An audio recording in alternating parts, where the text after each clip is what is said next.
পঞ্চদশ সংশোধনীর মাধ্যমে আমাদের সংবিধানে একটা ম্যাসিভ বড় ধরনের পরিবর্তনের সূচনা করা হয়েছে।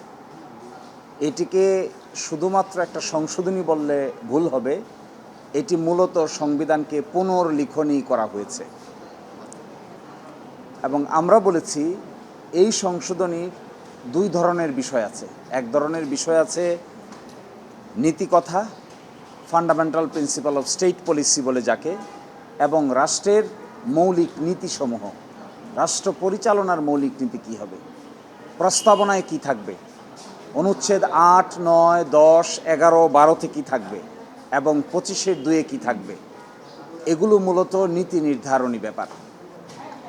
আমরা বলেছি নীতি নির্ধারণী ব্যাপার যেগুলো, সেগুলো মূলত সংসদের দায়িত্ব হলো একটা প্রপার বিতর্ক করে সাংবিধানিক বিলের মাধ্যমে কোনটা অ্যাকসেপ্ট করবে কোনটা অ্যাকসেপ্ট করবে না, এই দায় দায়িত্ব পার্লামেন্টের।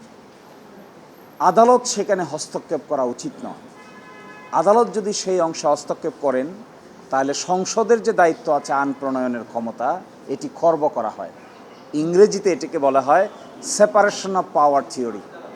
আমরা এটাও বলেছি যে আদালত কখনো সুপার লেজিসলেটরের ভূমিকা পালন করা উচিত নয়। আদালত যদি কোনো নীতিকথা কিংবা কোনো রাজনৈতিক বিষয় সেটেল করতে যায় তাহলে আদালতকে একটা বড় বিতর্কের সম্মুখীন হতে হয়। আমরা এটাও বলেছি এই বিতর্কে জড়ানো আদালতের কাজ না। এই বিতর্কে কে জড়াবে? এই বিতর্কে জড়াবে সংসদ, সরকার পক্ষ, বিরোধী দল, তারা বিতর্ক করে কোনটা সঠিক কোনটা বেঠিক এটা নির্ধারণ করবে। এই জন্য আমাদের সাবমিশন হলো fundamental principle of state policy বা নীতিকথা বা মৌলিক বা প্রস্তাবনায় যে সমস্ত পরিবর্তনের সূচনা করা হয়েছিল, এগুলো যেন আদালত সিদ্ধান্ত না নিয়ে সংসদের উপর ছেড়ে দেওয়া হয়।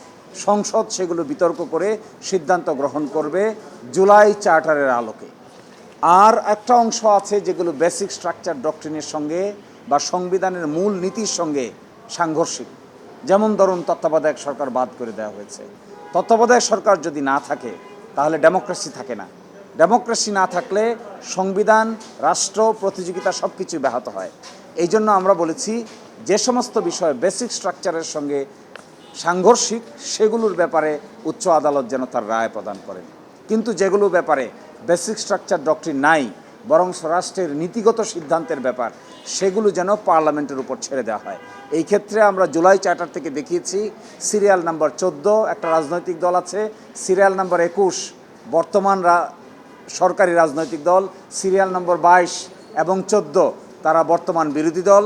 তারা যে সমস্ত বিষয়ে একমত পোষণ করেছেন জুলাই চার্টারে সেগুলো এক এক করে উল্লেখ করা আছে। সুতরাং এখন তাদের সামনে প্রশ্ন দাঁড়াবে নীতি কথাগুলো পার্লামেন্টে তাদের অতীত সিদ্ধান্তের আলোকে তারা কিভাবে গ্রহণ করবে। এটি নির্ভর করবে সংসদের পরিপূর্ণভাবে সংসদের কার্যক্রমের উপরে। এবং সংসদের কার্যক্রম ব্যাহত হয় এই ধরনের কোনো ফাইন্ডিংস কিংবা এই ধরনের কোনো সিদ্ধান্ত আদালতের নেওয়া ঠিক হবে না। যদি আদালত এ ধরনের কোনো সিদ্ধান্ত নেন যেখানে সংসদের কার্যক্রম ব্যাহত হয়, তাহলে এটাকে বলবে এনক্রোচমেন্ট অফ জুডিশিয়াল রিভিউ, অর্থাৎ বিচার বিভাগ আইনের বাইরে গিয়ে তার দায়িত্ব পালন করতে গেলে গণতন্ত্রে কিংবা রাষ্ট্রীয় সিস্টেমে 3 অর্গানের যে ব্যালেন্স, এই ব্যালেন্স বজায় রাখা সম্ভব হবে না। সেই জন্য ওই অংশটুকু পার্লামেন্টের উপর ছেড়ে দেওয়া উচিত, আর বাকি অংশটুকু যেটা বেসিক স্ট্রাকচার ডক্ট্রিনের সঙ্গে সাংঘর্ষিক, সেই অংশটুকুই শুধু আদালত সিদ্ধান্ত নেওয়া উচিত।